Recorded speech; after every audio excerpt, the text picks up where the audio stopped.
Hello everyone, welcome back to my channel. Today we are going to understand the cases in German. So let's start.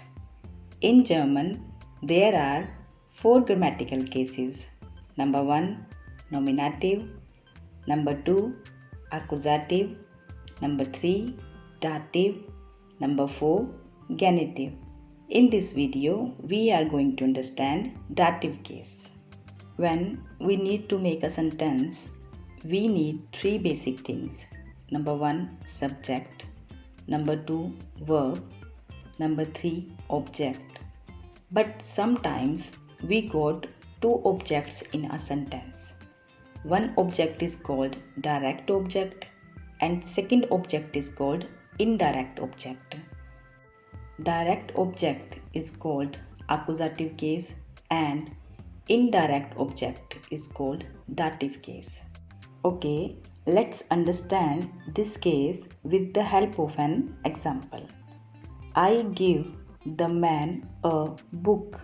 I give the man a book. I is nominative.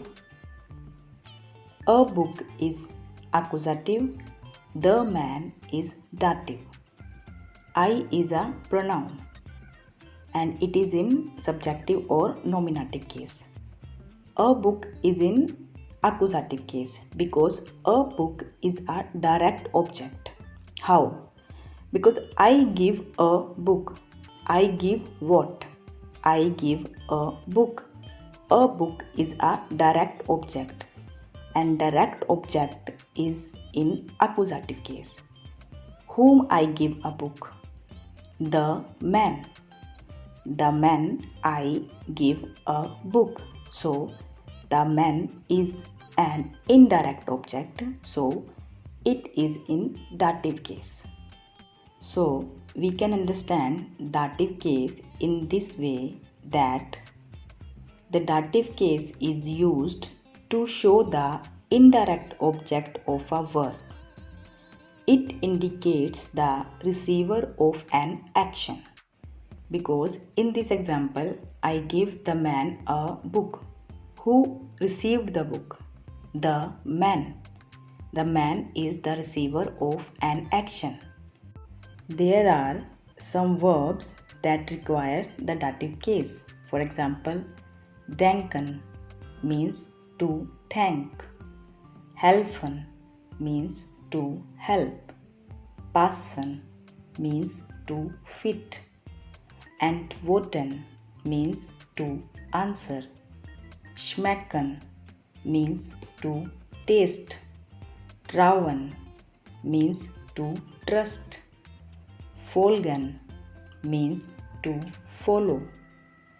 Gehören means to belong to. Gefallen means to please someone or to like someone.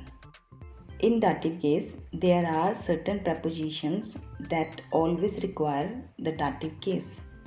For example, mit means with, nach means after, zu means to, aus means out of, bei means at or near, seit means since, von means from or of.